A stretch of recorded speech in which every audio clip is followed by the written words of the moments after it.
네, 안녕하세요. 반갑습니다. 오늘 고린도 교회의 스토리를 좀 함께 정리해 보려고 합니다. 신약 성경의 대부분이 편지체로 되어 있죠. 다시 말하면 서간문체로 기록되어 있는데요. 이 서간문체의 글은 마음이 담겨 있는 그런 글이어서 정겹기도 하고 또 지루하지도 않습니다. 또 어렵게 쓰지 않죠. 대체로 쉽게 쓰는 편이지만은 그러나 한편 때로는 서간문체가 어려운 경우도 있습니다. 편지를 쓰게 된 그 사연과 편지 쓴 사람과 즉 그 발신자 그 성품과 사연과 뭐 이런 것을 좀 알아야 되고요. 또 그 편지 쓴 사람의 사상이나 신분이나 신앙 노선이나 이런 것도 좀 알아야 될 겁니다. 그리고 수신자하고의 관계도 좀 또 이해가 돼야 되고 양편이 처한 어떤 상황이나 그 형편을 알아야 이해할 수 있습니다. 편지라는 게 다 그야말로 일방통행이기 때문에 의외로 어려운 경우가 있습니다. 여기 지금 고린도에 보내진 편지가 역시 그런 편지 중에 하나인데, 고린도의 편지가 우리 성경에는 지금 두 개만 있죠. 고린도전서와 후서. 그러나 사실은 고린도전서보다 앞서서 또 편지가 하나 있었고, 그리고 또 고린도전서와 후서 사이에 또 하나의 편지가 기록됐는데 아쉽게도 보존되지 않았습니다. 그렇지만 그런 편지가 있었다는 것은 충분히 짐작할 수 있는 근거가 있습니다. 그리고 편지가 4편이나 오고 가까운 사연과 또 편지를 받아본 고린도 교인들의 반응이라든지 그 결과 이런 것을 다 이제 살펴봐야 되기 때문에 사실 고린도전서 후서가 그렇게 간단한 책이 아닙니다. 그리고 그 시대의 정신과 문화적 혹은 종교적 배경도 살펴봐야 하고, 발신자와 수신자의 입장도 어느 정도 알아야 그 원만한 해석이 가능하고, 또 우리가 바른 신앙을 거기서 갖게 됩니다. 그동안 우리는 고린도 전후서를 너무 쉽게 생각해 왔던 것 같습니다. 바울이 고린도 교회를 개척하게 된 것은 2차 전도 여행 그 때에 마지막 종착점이었죠. 바울이 그 고린도에 처음 도착한 것은 AD 50년경으로 봅니다. 처음에는 유대인이 회당에서 권면하는 그런 정도 하다가 실라와 디모데가 마게도냐에서 내려서 합류하게 되자 자기가 한 말에 대한 어떤 보증할 만한 증인이 둘이 동참하게 되면서 바울은 힘을 내어서 예수님이 바로 그리스도라고 메시아라고 증거하기 시작했습니다. 그랬더니 뭐 유대교 회당에서 바로 반대가 일어났죠. 그래서 바울은 그 유대인의 회당과 결별하고 디도 유스드라 하는 사람 집으로 옮기게 됩니다. 그 집은 회당 바로 옆에 있는데, 그래서 그런지 회당장 그리스보가 온 집으로 더불어서 예수님 믿고 세례를 받기도 했죠. 아울러 고린도 사람들도 믿고 들어 세례를 받았는데, 바울이 1년 6개월간 그들에게 하나님 말씀을 가르쳤다는 기록이 있습니다. 그때 하나님 말씀이라는 건 구약 성경을 가르치면서 구약 안에 메시아에 관계된 그런 예언들이 성취된 것을 증거하는 그런 입장으로 바울이 사역을 한 것 같습니다. 그리고 그 고린도, 즉 그 고린도, 스파르타, 아테네 이쪽을 로마 행정구역으로 하면은 아카이아라고 하는데, 거기 총독으로 부임한 사람이 당시에 갈리오라는 그 총독이 부임했습니다. 그 갈리오는 아주 유명한 사람인데, 네로 황제의 스승이었던 그 세네카의 동생이라고 전합니다. 아주 명석한 사람이고 또 재판도 잘하는 총독으로서 아주 명망이 높은 그런 사람이었다 그래요. 그런 갈리오가 부임해 오자마자 유대인들이 바울을 송사하는 그런 일이 벌어졌는데 뭐 큰 문제 없이 잘 넘어갔죠.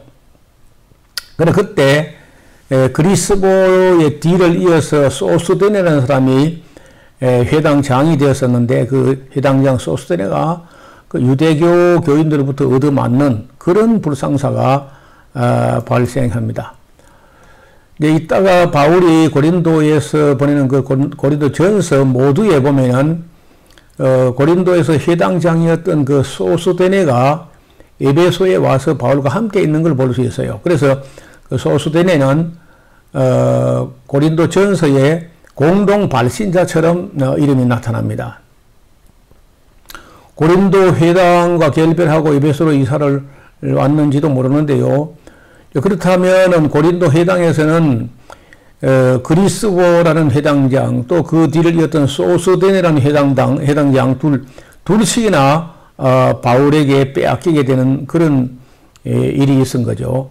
이에 대하여 유대인들은요 바울을 두고 매우 불쾌하게 생각했고 어떻게 해서라도 그저 고린도 교회를 회방하고 바울이 했던 모든 일을 다 무위로 돌리려고 작심을 했던 것 같습니다. 마침 바울이 고린도를 떠난 후에 고린도 교회는 이상한 사람들이 나타나게 되었고 이 사람들이 바로 다른 예수를 전하고 다른 영을 전하고 또 다른 복음을 전하는 자들이 나타난 겁니다. 우리가 이 고린도 문제를 소상하게 알려고 하면 이런 스토리를 좀 알아야 됩니다. 이 악당들은 바울이 다시는 고린도에 오지 않을 것이라고 생각했던 것 같아요. 그들은 아주 교만하고 교활한 사람들이었습니다. 바울이 사실 이 고린도의 소식을 알게 된 것은 그 경로가 몇 가지가 있는데 첫째는 고린도의 여자 성도 중에 글로에라는 사람이 있었다 그래요. 이 글로에 지편으로 고린도 교회 문제가 있다는 소식을 듣게 됐고요. 두 번째는 그 아볼로, 즉 고린도에서 사역을 하던 아볼로가 고린도 교회를 그 수습하려고 애썼지만 잘 안 되니까 교회를 사임하고 에베소에 와서 바울에게 고린도 교회 사정을 또 이야기함으로 바울이 어느 정도 이제 알게 됩니다. 그러자 바로 그 아볼로 뒤를 이어서 스데바나 부도나도 아가이고 고린도 교회 세 집사가 또 고린도로부터 사도 바울에게 와서 그 사연들을 좀 더 상세하게 알게 되죠. 그리고 또 그들이 오면서 고린도 교인들이 바울에게 질문하고자 했던 어떤 편지도 보내왔던 걸로 밝혀집니다. 고린도서 7장에 보면 그런 너희의 쓴 말에 대하여 하고 고린도 사람들이 바울에게 질문한 그런 흔적을 볼 수 있습니다.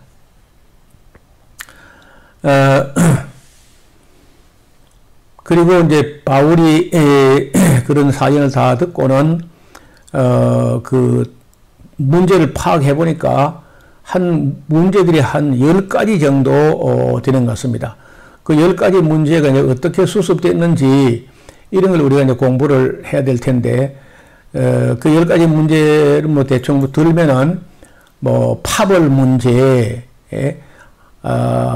바울파나 뭐 아볼로파나 베드로파나 혹은 뭐 그리스도파나 이런 사람들이 있었으니까 파벌 문제, 이거 심각한 문제죠. 그 다음에 음행에 관한 문제가 있었는데 이런 음행은 이방인 중에서도 없는 정말 해괴한 음행인데 아버지가 데리고 살던 어떤 여자가 아름다웠는지 그 아버지 죽고 나자 아들 녀석이 그 여자와 같이 산다는 거예요. 이런 심각한 문제가 있었고 또 성도와 성도 사이에 무슨 송사 문제가 발생했는데 이걸 뭐 믿지 않는 법정에다가 사람들의 법정에다가 고발해가지고 고발하는 사람들이 뭐 그런 믿지 않는 사람 앞에 와서 재판받는 그런 추태를 벌였다는 거죠. 그 다음에 뭐 결혼을 할 수 있느냐 없느냐 이런 문제라든지 누군가 우상에게 바쳐졌던 재물을 사먹은 걸로 또 말썽이 났습니다.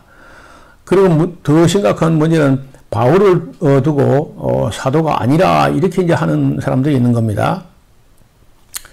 그리고 이 방언 문제에 이따 좀 상황이 다를 텐데요.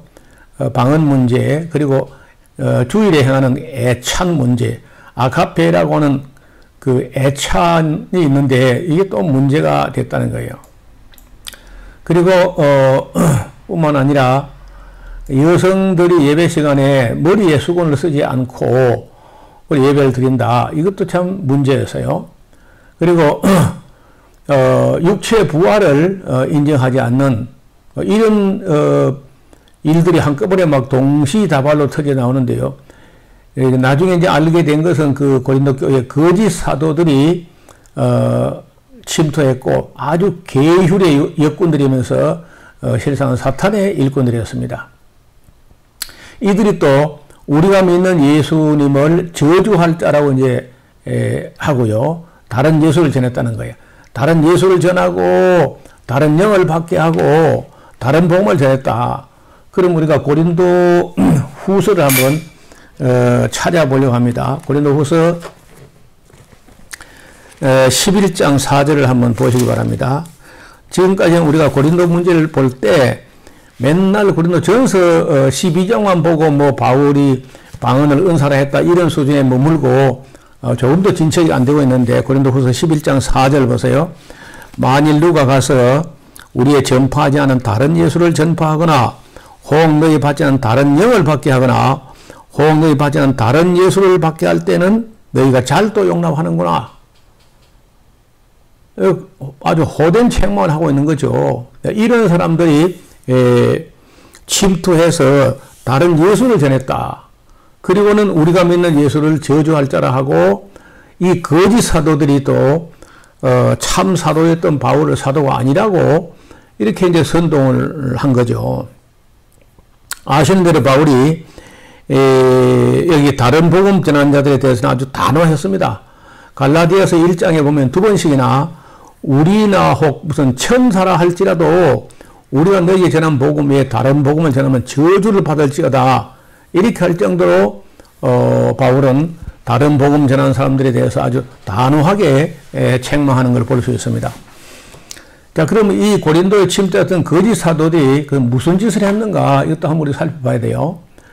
자, 첫째 이 거짓 사도들이요 다른 예수를 전파했다. 그 알론 예순, 다른 예수.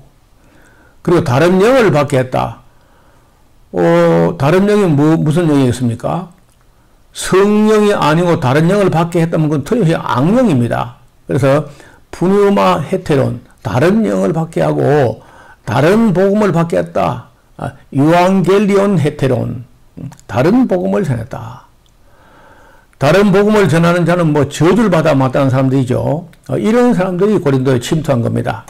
역시 다른 방언을 받게 하고 헤테론 글로세, 이 다른 방언이라는 것은 오순절하고도 다르고 가이사라나 에베소에 나타났던 그런 표적으로서의 그런 그 방언과 다른 겁니다. 뭐 알아듣지도 못했고 통역도 안 되고 교회 덕도 안 되는 그런 일이 벌어진 거죠.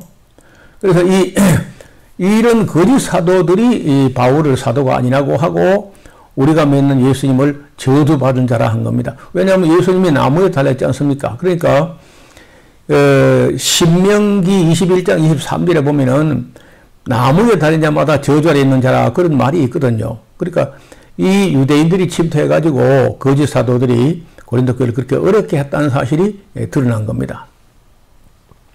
이들이 이제 교회에 파벌을 만들어 싸우기도 했고 우상의 제물을 먹었다고 문제를 삼기도 했고요. 또 이들은 바울이 고린도에 다시 오지 않을 줄 알고 막 그렇게 왕노릇하려고 했습니다. 고린도 교회 침투하여 온 교회를 다 쑥대밭처럼 만들었던 사람들이 이제 정체가 드러난 거죠. 그래서 이런 문제를 처음에는 바울도 몰랐어요. 나중에 디모데가 가도 왔다 와도 몰랐고 바울 자기가 가서도 영접받지 못하기 때문에 몰랐었고 나중에 디도를 보내가지고 확인한 결과 이런 거짓 사도가 침투해가지고 영적인 문제에 심각한 문제가 있었다는 것을 우리가 알게 된 겁니다. 그래서 거기 고린도후서 11장 13절을 보시면요. 저런 사람들은 거짓 사도요 계율의 역군이니 자기를 그리스도의 사도로 가장하는 자들이니라. 이것이 뭐 이상한 일도 아니다. 사단도 자기를 광명의 천사로 가장하나니 그러므로 사단의 일꾼들도 자기를 의의 일꾼으로 가장하는 것이 또한 큰일이 아니다. 저희 결국은 그 행세로 될 것이다. 그럼 이들의 그 정치의 신분이 뭐냐 하면은 그 밑에 22절 가서 보면은요. 뭐 저희가 히브리인이라고 나도 그러하다. 저희가 이스라엘 사람이라고 나도 이스라엘 사람이지. 저희가 아브라함 씨라고 나도 그러하며 저희가 그리스도의 일꾼이라고 정신없는 말을 하거나 나도 더욱 그러하도다. 이게 이제 바울이 그 직접 알게 된 게 아니라 디도로 보내가지고 이런 일들을 파악하게 돼서 이제 문제가 완전히 수습된 거거든요. 그래서 그 고린도 교회 방언은 그 오순절 방언과 달랐던 이유가 다 밝혀지게 된 겁니다. 그리고 거짓 사도들이 퍼뜨려 있는 거짓 방언입니다. 바로 끝났죠. 그날 이후로는 성경에 다시는 방언이라는 문제가 나오지 않았습니다. 바울이 철저하게만 단속을 했던 것 같아요. 그래서 고린도 교회 방언 문제를 어떻게 해결되는지 보려면은 고린도 전서만 보지 말고 후서 11장 12장까지 다 봐야만 이 문제가 어떻게 수습됐는지 알 수 있게 될 것입니다. 오늘은 여기까지만 하겠습니다. 감사합니다.